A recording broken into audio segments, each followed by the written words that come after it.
Bismillahirrahmanirrahim. Assalamualaikum warahmatullahi wabarakatuh. Perkenalkan, saya Muhammad Zaini Firdaus dari angkatan 2019.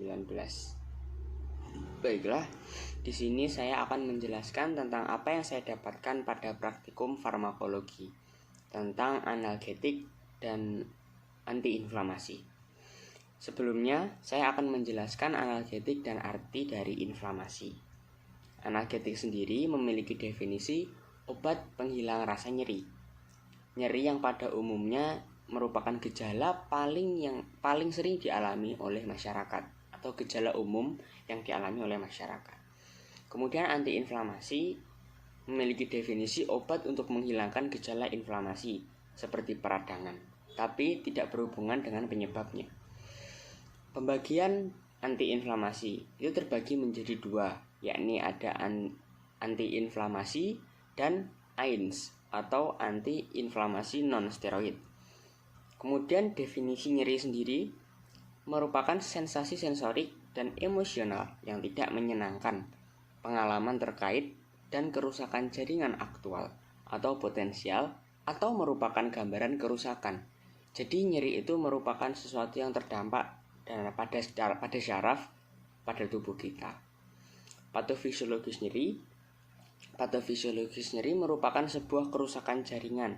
Kerusakan jaringan sendiri akan mengalami sebuah pembebasan dan sebuah pembentukan. Apa yang dilepas? Yang dilepas ialah histamin dan serotonin. Kemudian apa yang dibentuk?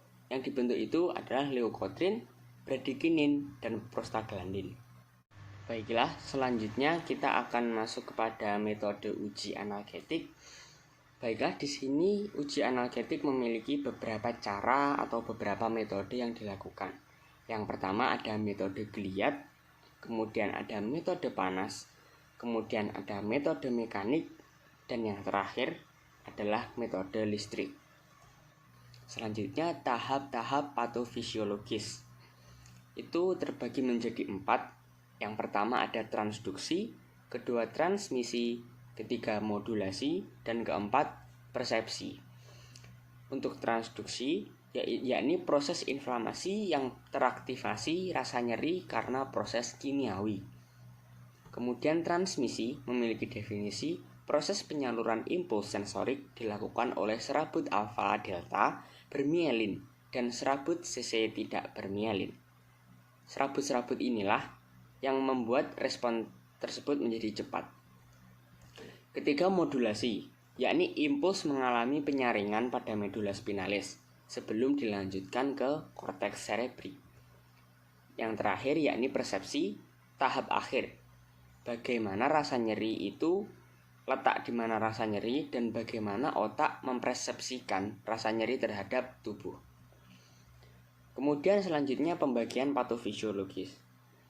Ada dua, yakni nasiseptif yang berupa somatik dan visceral, kemudian ada neuropatik, yakni kerusakan syaraf, perifer maupun sentral. Kemudian tanda-tanda inflamasi atau biasa disebut dengan cardinal sign, yakni ada 5, kalor, dolor, rubor, tumor, dan fungsiolesa atau gagal fungsi. Selanjutnya adalah mediator inflamasi. Mediator inflamasi ada beberapa, contohnya histamin, 5-HT, faktor kemotaktik, bradikinin, leukotrin, prostaglandin, dan prostasiklin. Inflamasi sendiri akan mengalami kerusakan mikrovaskuler, permeabilitas vaskuler, dan meningkatkan migrasi leukosit ke jaringan.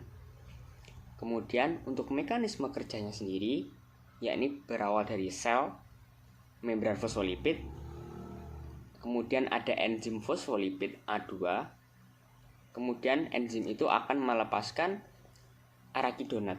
Setelah itu bercabang menjadi 2 bagian. Yang pertama ada siklooksigenik dan kedua ada lipooksigen. Yang dimana siklooksigenik merupakan contohnya berupa COX1 dan COX2. Dan kemudian yang lipooksigenik yakni ada 5-COX. Mungkin sekian dari saya. Bila ada kurang lebihnya, mohon maaf. Billahi taufiq wal hidayah. Wassalamualaikum warahmatullahi wabarakatuh.